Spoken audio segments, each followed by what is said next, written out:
Welcome to the Real Estate Syndication Show. Whether you are a seasoned investor or building a new real estate business, this is the show for you. Whitney Sewell talks to top experts in the business. Our goal is to help you master real estate syndication. And now your host, Whitney Sewell. This is your daily real estate syndication show. I'm your host, Whitney Sewell. Today our guest is Brian Bradley. Thanks for being on the show again, Brian. Hey, thanks, Whitney, for having me back on. I really appreciate it. And, it's going to be a different talk today about asset protection and not so much about, the different tools we use, but, we already did that and we hear about them a lot. But I think rather just about kind of what's changed over the last 30 or 40 years, in the legal system, and why if you own anything, you need to understand, the modern legal world that we live in, that you're actually investing in. No, it's a great topic, Brian. I'm grateful to have you back on the show. And just so the listeners know, they can go back and listen to WS 431. It aired on December the 26th, 2019. And you can listen to Brian and us talk about asset protection and some more basic things as far as getting started in asset protection. Looking forward to this conversation. But a little about Brian. Again, he's a leading educator and asset protection attorney for high-risk professionals, entrepreneurs, and investors. Focuses on setting up strategic teams and systems to protect your assets. He was selected to the Super Lawyers Rising Star list, Lawyer of Distinction list, and nominated to America's Top 100 High-Stake Litigators list. Brian, that's a mouthful. You're very qualified, obviously. So thank you again. I almost need you to help me protect, as an attorney, help me pronounce some of those words there. So anyway, thank you again for just being willing to share your expertise with us. But yes, get us started and thinking about some of the things that's changed over the last 30 years and maybe, how we're holding assets or how we're holding our real estate now may be different than what we've heard from our parents or a coach or somebody that's been doing it over the last 30 years. Paul. Go ahead. Let's just jump into it. And, the legal system's drastically changed over the last 30 and 40 years. It's no longer about justice, but it's really about redistributing your wealth from the haves to the have-nots. Civil litigation and predatory lawsuits are unfortunately in actual business now, and it's a multi-billion-dollar industry with a B. We didn't have to worry about this type of an industry 30 or 40 years ago. What we want to do is place legal barriers between your assets and your potential creditors. That's it. That's what asset protection does. It's just a barrier like a safe for your gold or your guns. Anything of value, you want to put behind the barrier so that it's not easily attached with a lien or reached or attacked with a lawsuit. And now for, like you mentioned, people who grew up with a more old school mindset where lawsuits really were never an issue, back about 40 years ago, you could essentially have everything in your own personal name, or in your family trust. That was acceptable then, and you could get away with it about 30 or more years ago. But over the past 40 years, the litigation landscape's completely changed. The litigation playing fields become owned by the plaintiff lawyers following the lawsuits, and they're actually rewriting the rules. Things that didn't happen in the past or that weren't allowed to happen in the past, kind of like contingency fee lawyers or law firm advertising, are commonplace now. For example, CPAs still can't even be paid on a contingency fee basis because if they were to be based on how much money they can save you on taxes, what do you think is going to happen? They're going to lie, cheat, and steal to save you as much money as they can because then they're going to make as much money as they can. But we allow attorneys to work on a contingency fee basis who are looking at getting 33 to 50% of whatever damages you get. And then we have plenty of lawyers who are already in jail for unethical practice now, and it keeps rising. And so the fact that we even now allow attorneys to take on clients in a contingency fee basis model wasn't what the system was originally set up for. It wasn't how we were working in our legal system. It changed in the 60s with the contingency fee attorneys becoming more and more prevalent state by state. And then in the 70s, when the Supreme Court allowed law firms to start advertising. And that turned law firms into businesses and invoking— like all the billboards we see, right? Exactly. Everywhere. You weren't able to do that up until the 70s. And so now you have these attorneys just driven by a dollar. They're a business. They have profit lines and margins they have to meet or they go closed. It's no longer about good old Abe, I'm doing this for justice, and I'm going to live and die with my client. Now it's just, dollars and cents. And this is the legal field in the world that we're playing in. You had mentioned like attorneys that have unethical practices. What are a couple just quickly red flags on that would I mean, kind of show us that way. Maybe this is somebody we shouldn't work with, I or think where would we find that? It's just you have to really vet the attorneys that you go to, and you got to look at how many cases do they have open at a time. Like like almost every attorney has gone through, when they get experience, some sort of mill shop, law firm, and realize like, this is not for me. I'm not comfortable. I'm leaving. Like I was working for one law firm that we had one attorney, 160 open cases at a time. How would I be able to do good legal work on 160 trial cases at a time? So you got to look at, how busy is this attorney? How much attention are you going to be able to have on me? How experienced are you at what I'm specifically need? What's your staffing look like? And just start asking questions and vetting them. Because you're talking into ethical issues, it's really hard to see where an attorney is going to cross the ethical line, because there are contingency fee, reasons that we have them. Like part of it is to allow people who wouldn't have access to an by hourly rate attorney access to an attorney. So there's a good for it. It was just not what the system was originally set up to, where a lot of attorneys are just advertising for that big heyday payday, or just to find clients who, whether they have a legal claim or not, are just going to file a lawsuit to force a settlement. And that's the hard part, is those type of clients don't care. They're just looking for an attorney to file something, and they're taking a shot at the dark. And so that's what you're trying to protect yourself from, are those type of clients and those type of lawyers who won't just say, no, I don't want your case. There's no merit for it. Goodbye. Get out of my office.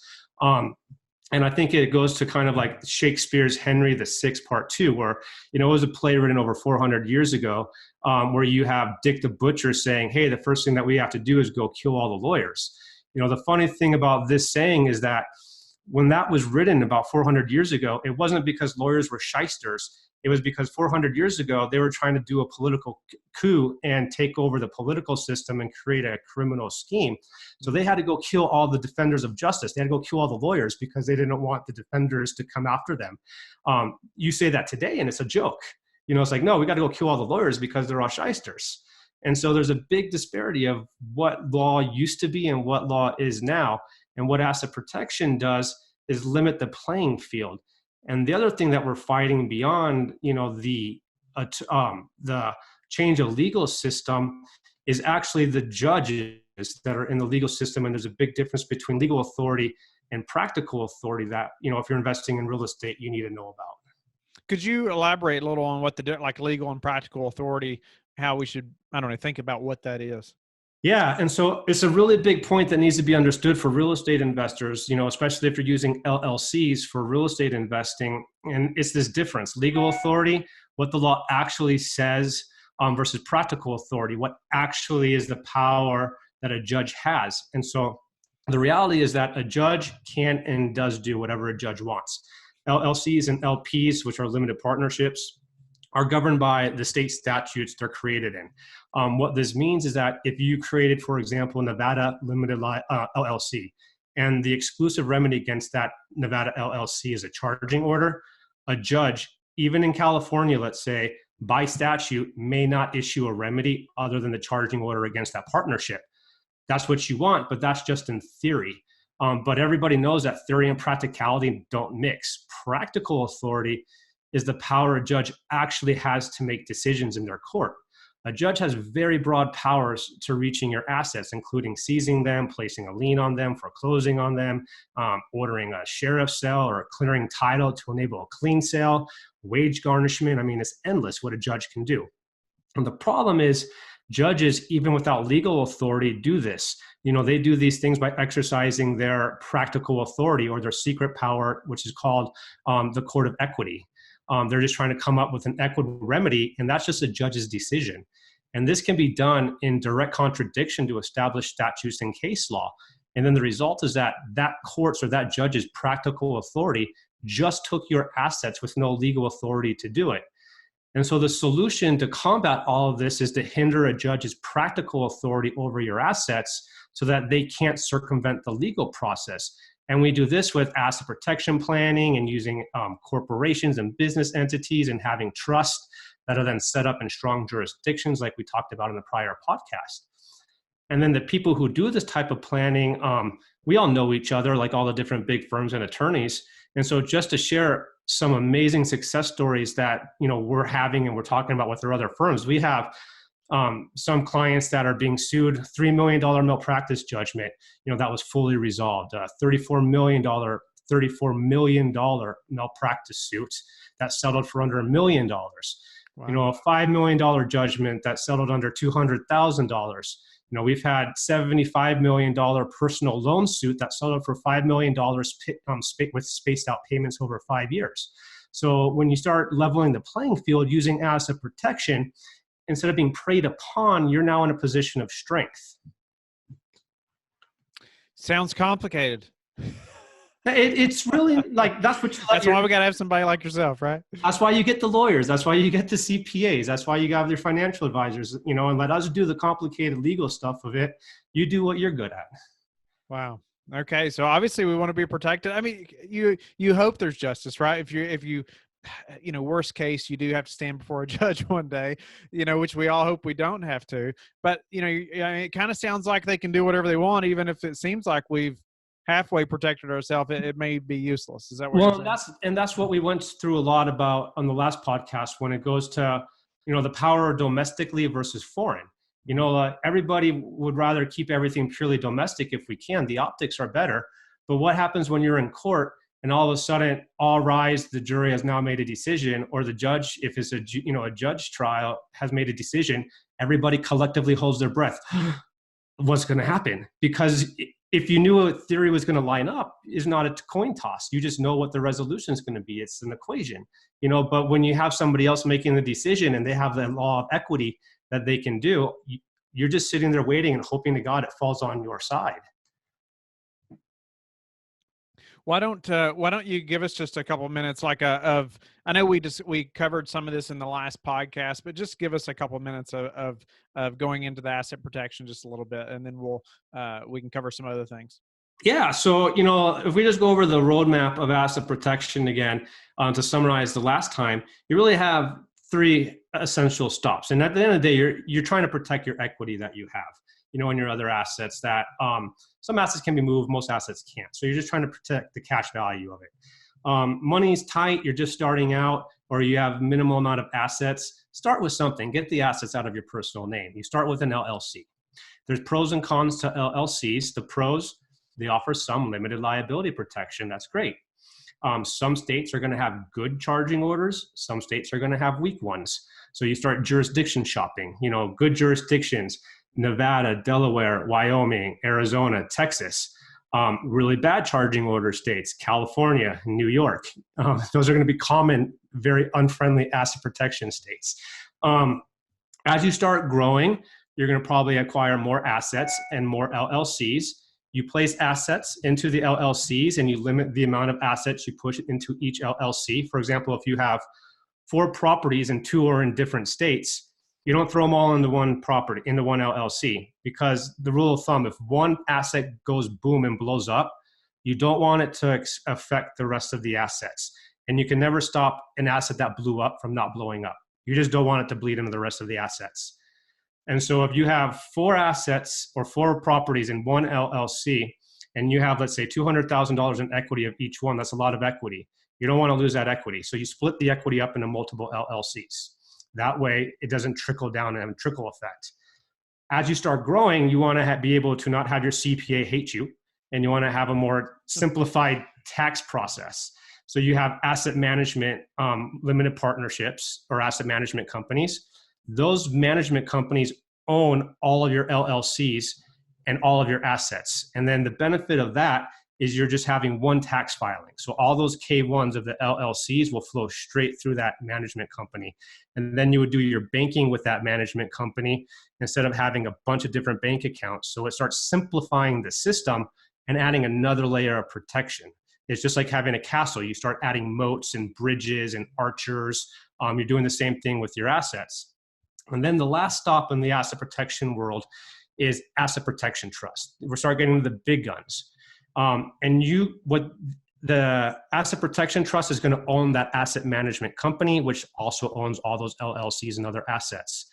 The trust can be set up domestically here in the US, or they can be set up offshores. Domestic is great only if you live in one of the 17 states that have them. It's limited. So if you live in California, for example, and you try to use an out-of-state Nevada asset protection trust, there's a great case, Kilker versus Stillman, 2012, that said, sorry, you're not a resident of Nevada. You're a resident of California. We don't care that you created an out-of-state asset protection trust. We're going to pierce that trust, and the person who's suing you is going to get access to those assets. That's a bad day. Yeah. Or if you even live in Nevada or, one of those other state residents, you're starting to see judges just bypass them by clawbacks. And so now they're having massively long 10-year look-back periods, or what's called foreseeable creditors. You may have set this up 5 years ago before you were being sued, reasonable amount of time, but just by nature of your work, you should have known that you could have potentially been sued at some point in your career. Mm-hmm. That's unreasonable. And that's what you're starting to look at, attacking domestic asset protection trusts. So then the next strongest option, if asset protection is really important to you, foreign asset protection trust, the Cook Islands Asset Protection Trust, the famous Cook Islands. And the reason is it's called statutory non-recognition. They just don't recognize any worlds or court orders, even in the US judgments. They're just going to say, thank you, we don't recognize them. You got to sue us here in the Cook Islands, meet our massive list of statutory requirements that you have to meet to even get into court here, which you can go back and listen into that in the prior podcast. That's a little overkill for most people. It's more expensive.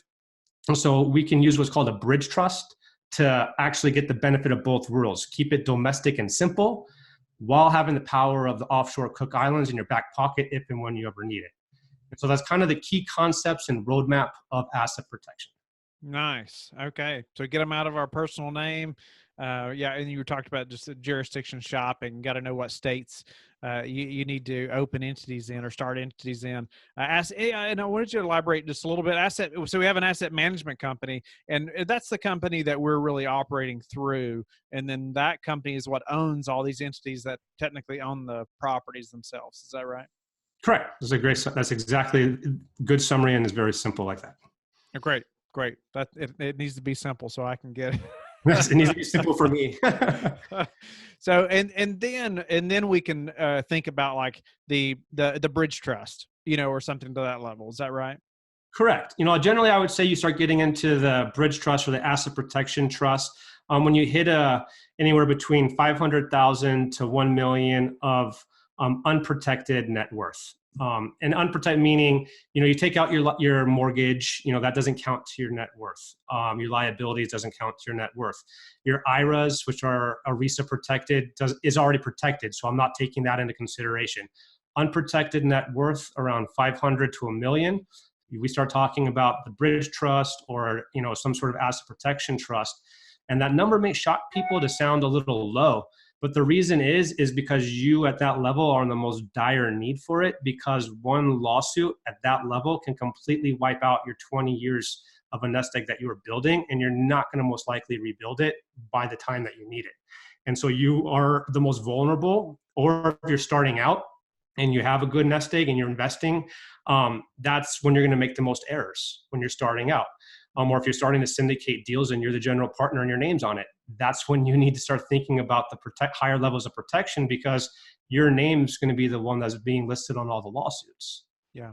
And then that bridge trust is really, when we're at that level, that's when we need to strongly consider the bridge trust, right? And then just tell me again, or tell the listener again, just kind of what that is, so they understand why that works the way it does. Yeah, absolutely. So the bridge trust is that, I really wish I was here domestically, and I wish I could have the power of Cook Islands at the same time, but it's really expensive. So how do I get the best of both worlds?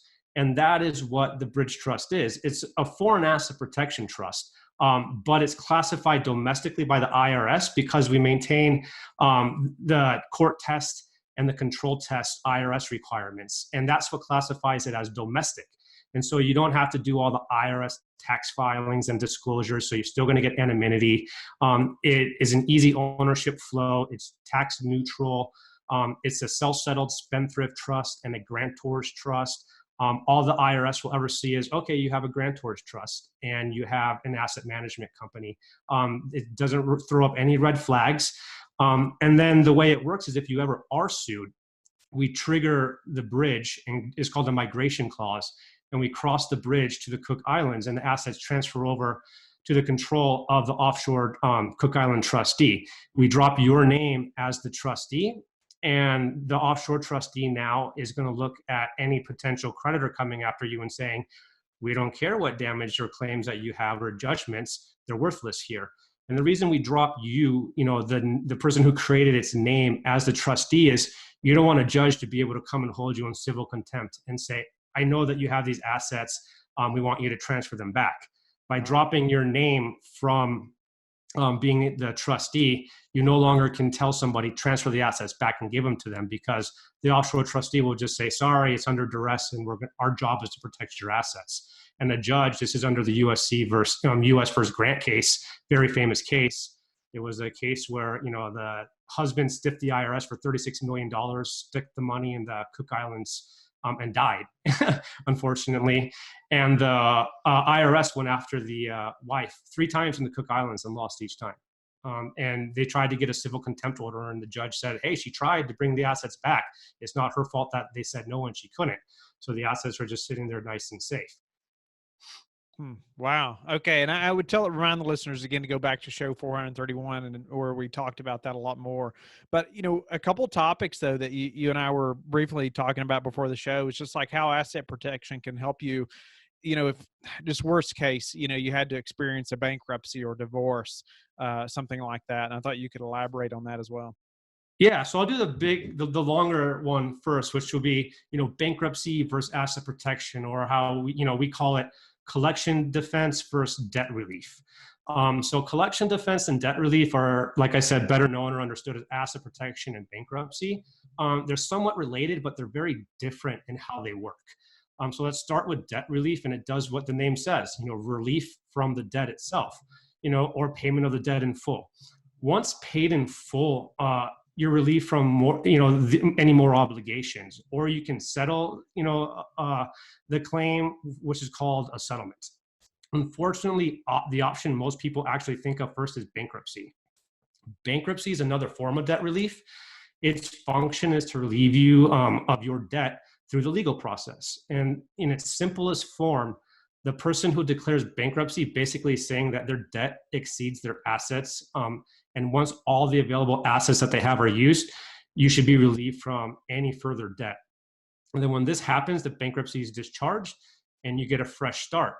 Now, in my litigation experience, bankruptcy is at times very appealing, especially when you're facing a creditor because of this full relief from debt option, and especially when your debt exceeds the assets that you have. Excuse me. But however attractive bankruptcy appears, it's not an easy process, especially since the Bankruptcy Abuse Prevention and Consumer Act passed in 2005. It makes it harder to use bankruptcy, and it gives more rights and remedies to the creditors. And you need to get into courts, and then get a bankruptcy trustee, get in front of a judge, involving lawyers. I seldomly recommend bankruptcy as a first course of action, especially when the amount of assets you have exceed the debt. Even worse, bankruptcy can actually undo most forms of asset protection.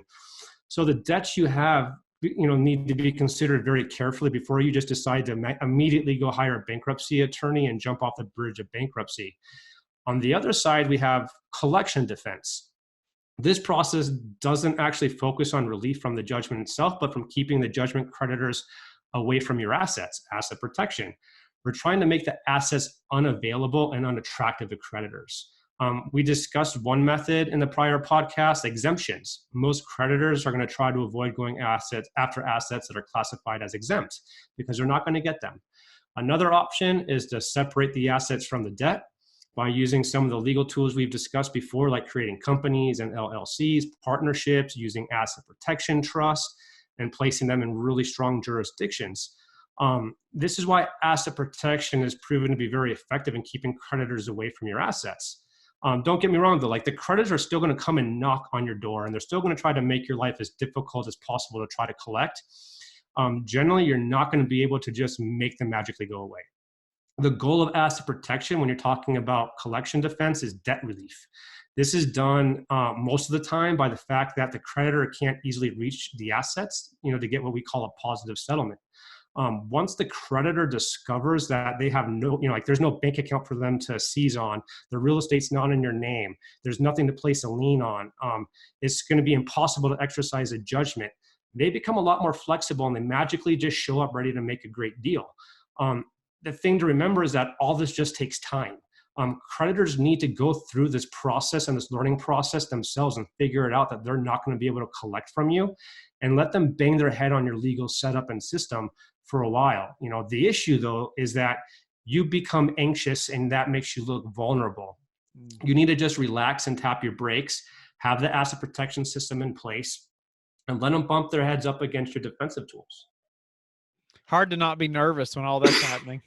It really is, but that's where you just need to realize I have the system in place. Just let the system work. Don't panic. Don't get frustrated. Just rely on it, but have something set up that's strong if, when it's warranted. The other one that you mentioned about was divorce. I get this question a lot, about. Unfortunately. Yeah, it's unfortunate, but it's just, what is it? I think 50% of marriages or more now end up getting divorced. And so it's heavily asked. And if you're already married, unless you can get a post-nuptial agreement that clarifies the separate property nature, or you already have a very clear agreement on the separate property, then you really can't look at asset protection to solve your divorce problems. It's not about hiding assets from the other spouse. Each spouse has a legal right to his or her share of the community assets. Those are the assets you acquired during the marriage. After a marriage, we look to the rights of ownership, and state laws regarding the division of property. But if the assets are in your personal, name and they're your personal separate property and they're already classified as that, yeah, you can set up a protection system with that. Just don't commingle or mix them. We generally can protect those separate property assets, even if you're subject to the divorce. But we have to look at the situation through fraudulent conveyance. It comes down to, are we dealing with separate assets, like I said, or community assets? The reality is that a good portion of those assets acquired during the marriage are going to be community assets because they're going to be purchased during the community with community funds. In divorces, you can't take all those assets and just place them into an asset protection trust for just one spouse trying to shield the other spouse away from those assets. You can't convert a client's community assets into a separate assets. That's what the divorce proceedings are for, and that takes a judge to make that decision. What's an example of a separate? I would just think almost everything's community at that time. Assets that you would come to before the marriage. Like if I own a property, if I own a property before I married you, that's mine theoretically, unless, then the burden comes to showing, okay, well, we paid for that asset with community funds. Then you may have transitioned the character of that asset. So that comes down to this. It's just a big mess of how. Sounds like a big mess. Yeah, it is. So it's just, if you're going to have assets before a marriage, keep them that way, pay from them from a separate bank account. Don't pay from community funds. It's really hard not to commingle assets once you're married. Anything that you get when you're married is most likely going to be classified as a community asset. So you're not going to be able to hide it from that spouse. And if you try, you're going to look really bad in front of that judge. Sounds like maybe we should do a show on marriage. Yeah, right.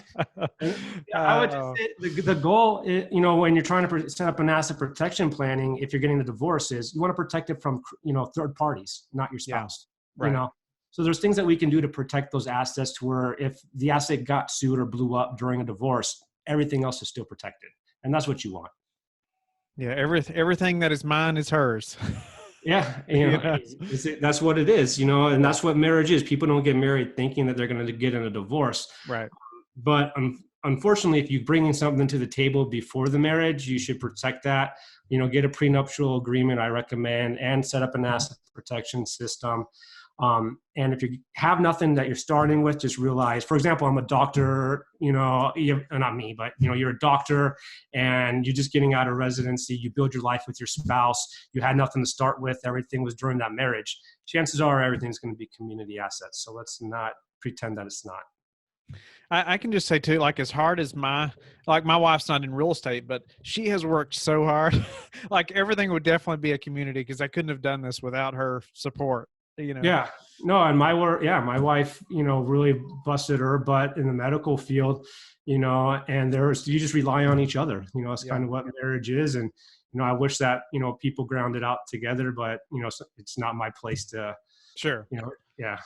Yeah. Oh, Brian, I know we've gone a little long, and I want to be respectful of your time and the listeners' time. And anything else as far as, just what we've covered today that you want to elaborate on anymore before we move to just a couple final questions? Yeah, no, one good question that generally doesn't get asked that should get asked is like, okay, we have the bridge trust, we're being sued, we're transitioning assets domestically to foreign.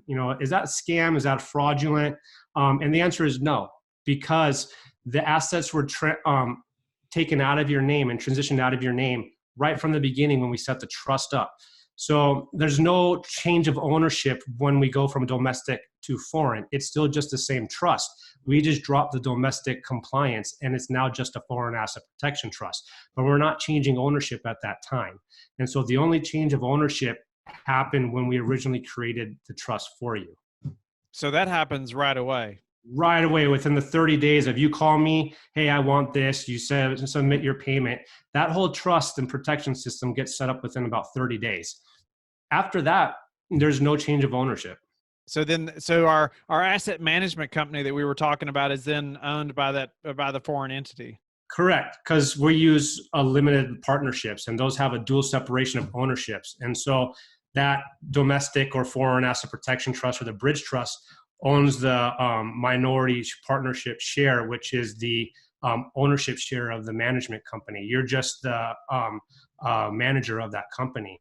And then the other half of it owns all the LLCs. So that bridge trust or that foreign asset protection trust actually owns that asset management partnership.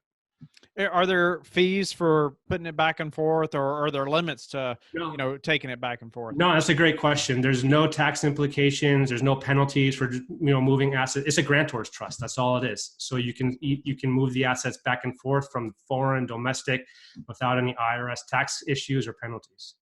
What about the listener says, well, okay, Brian, I'm just getting started. I don't have the 500,000 to $1 million of net worth yet, or equity and assets.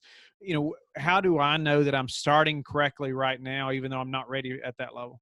Yeah, I would say put into your budget for something like an LLC. If you're investing in real estate, it should be an LLC.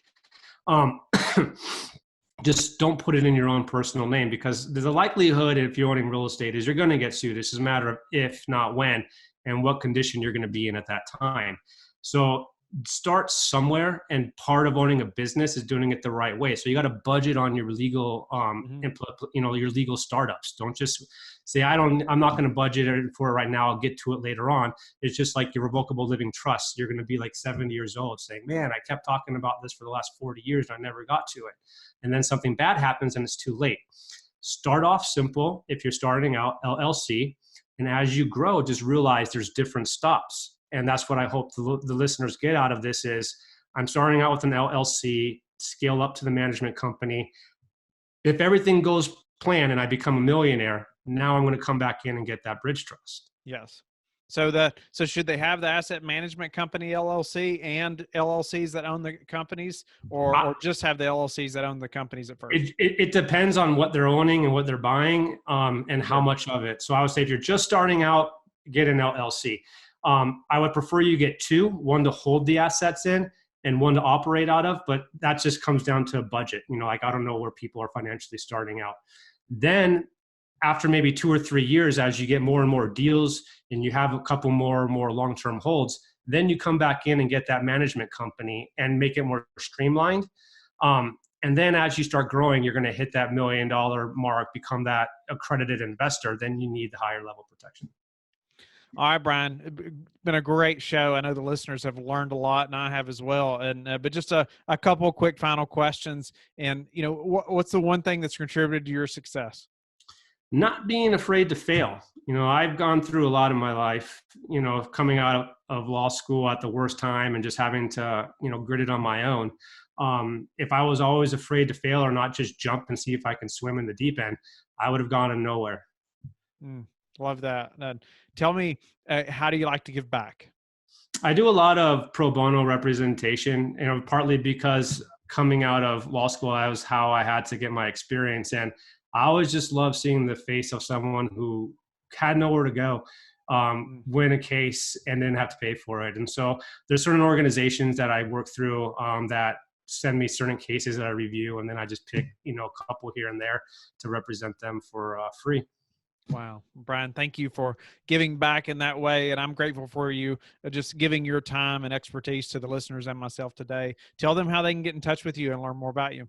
Yeah, they can jump on my website, www.btblegal.com, or just shoot me an email, Brian, BRIAN @btblegal.com. I don't do paid consultations. I'd rather just people send an email and not be afraid to talk to a lawyer to get advice. Whether you think you can afford me or not, we don't know until we talk, but you should at least know a high level of what you can and can't do. Make your own educated decisions, but you can't make an educated decision if you don't talk to people who can give you the advice. Thank you for listening to the Real Estate Syndication Show, brought to you by LifeBridge Capital. LifeBridge Capital works with investors nationwide to invest in real estate, while also donating 50% of its profits to assist parents who are committing to adoption. LifeBridge Capital, making a difference, one investor and one child at a time.